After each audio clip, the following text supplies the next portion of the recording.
दोस्तों, आज मैं अपनी इस वीडियो की शुरुआत एक सवाल के साथ करने जा रहा हूं। सवाल यह कि क्या वाकई मोदी, शाह और पूरी की पूरी बीजेपी अरविंद केजरीवाल से डरती है, घबराती है?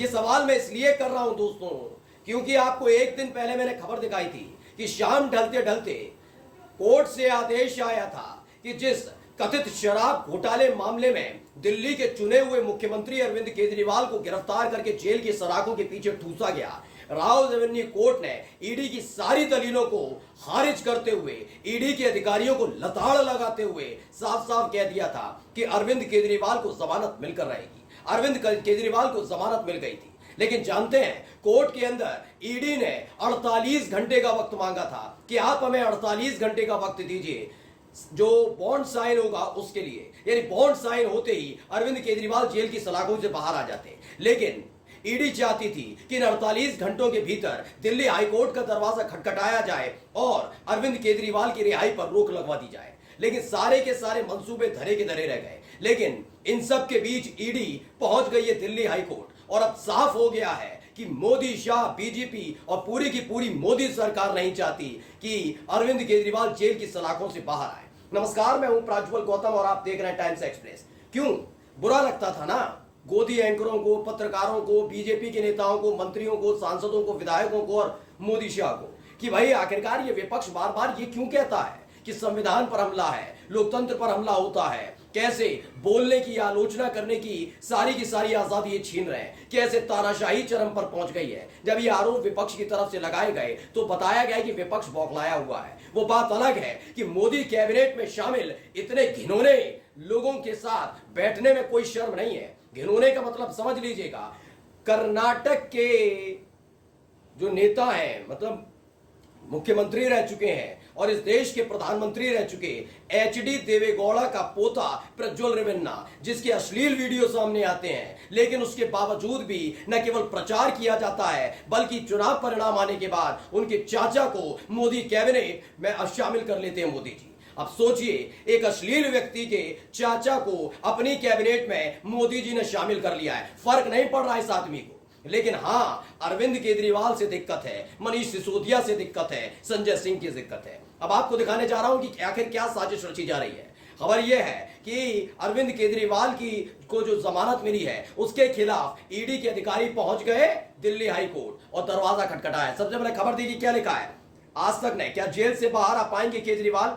ईडी ने फंसाया पेच, जमानत के खिलाफ पहुंची हाईकोर्ट। ईडी जमानत के खिलाफ हाईकोर्ट पहुंच गई है और फिर ये कहते हैं नहीं, हम क्यों घबराएंगे, हम क्यों डरेंगे। दरअसल ये घबराहट, ये डर मोदी, शाह, बीजेपी में उसी वक्त देखने को मिला था जब 21 मार्च को अरविंद केजरीवाल को गिरफ्तार किया था। 20 मार्च को इधर चुनाव आयोग चुनावों की तारीखों का ऐलान करता है, उधर 21 मार्च को अरविंद केजरीवाल को गिरफ्तार कर लिया जाता है। खबर सिर्फ इतनी भर नहीं है, दूसरे या तीसरे चरण के चुनाव के फौरन बाद ही जमानत मिल जाती है अरविंद केजरीवाल को कि जाइए आप अपनी पार्टी का, अपने पार्टी के प्रत्याशियों का प्रचार कीजिए। बौखलाहट इतनी थी कि कैसे भी करके अरविंद केजरीवाल को जेल की सलाखों के पीछे ठूसा जाए, जबकि अभी तक ईडी ये साबित ही नहीं कर पाई है कि एक भी पैसा बरामद नहीं कर पाई है कि अरविंद केजरीवाल ने, मनीष सिसोदिया ने या संजय सिंह ने लिया है।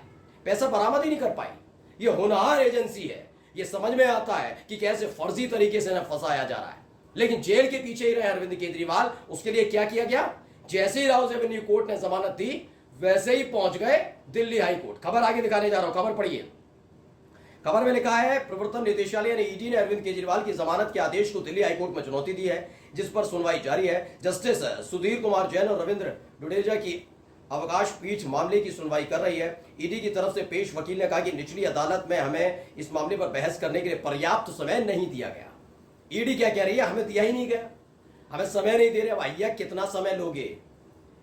अगर इतना ही है ना तो शुभेंदु अधिकारी से भी पूछताछ कर लो, हेमंत शर्मा से कर लो, अशोक चौहान से कर लो, अजित पवार से कर लो ना छगन भुजबल से जाकर। उनकी तो आपको फाइल नहीं मिलती है, यहां आपको समय नहीं मिलता क्योंकि अरविंद केजरीवाल को जमानत मिल गई। इसलिए आगे क्या है, एएसजी राजू ने कहा लिखित प्रस्तुतियां दाखिल करने के लिए समय नहीं दिया गया, यह बिल्कुल भी उचित नहीं है। ईडी ने पीएमएलए की धारा 45 का हवाला दिया है। एएसजी राजू ने कहा कि हमारा मामला काफी मजबूत है। उन्होंने सिंघवी की मौजूदगी का विरोध किया। ईडी ने अपनी एसएलपी में कहा कि जांच के महत्वपूर्ण पड़ाव पर केजरीवाल को रिहा करने से जांच पर असर पड़ेगा, क्योंकि केजरीवाल मुख्यमंत्री जैसे अहम पद पर हैं। मैंने कहा ना, ये डरे घबराए हुए, इसीलिए मैंने शुरुआत में आपसे पूछा कि क्या वाकई एक व्यक्ति अरविंद केजरीवाल से इतना डरते हैं मोदी शाह? बाहर रहने में क्या दिक्कत है? क्या बड़े बड़े घोटालेबाजों के साथ तो बैठकर आराम से सरकार चलाई जा रही है, तब शर्म नहीं आ रही है। लेकिन अरविंद केजरीवाल बाहर ना आए। खबर क्या है, मैं एक और दिखाता हूं। देखिए, ये हिंदुस्तान ने खबर छापी और क्या हुआ था निचली अदालत में, पहले वो समझा देता हूं। अरविंद केजरीवाल को जमानत शराब घोटाले में कोर्ट ने दी बड़ी राहत, ईडी की स्टे वाली डिमांड भी खारिज की। दरअसल ईडी ने क्या कहा था, हिंदुस्तान ने खबर छापी, क्या लिखा हुआ है इसमें बताया गया। दिल्ली के मुख्यमंत्री अरविंद केजरीवाल की को जमानत मिल गई। कथित शराब घोटाले में केजरीवाल को गुरुवार को राउज एवेन्यू कोर्ट ने बड़ी राहत देते हुए फैसला सुनाया। इससे पहले सुप्रीम कोर्ट ने केजरीवाल को 21 दिनों की अंतरिम जमानत दी थी। 2 जून को सरेंडर करके वो दोबारा तिहाड़ जेल गए थे। उन्होंने राउज एवेन्यू कोर्ट में जमानत के लिए याचिका दायर की थी। अब इसमें क्या है, स्पेशल जज न्याय बिंदु की अदालत ने 1 लाख रुपए की निजी मुचलके पर उन्हें जमानत दी। ईडी ने कोर्ट से अपील की कि बेल बॉन्ड पर साइन करने के लिए, सुनिए, ईडी ने कोर्ट से अपील की राउज एवेन्यू कोर्ट में कि बेल बॉन्ड पर साइन करने के लिए 48 घंटे का समय दिया जाए।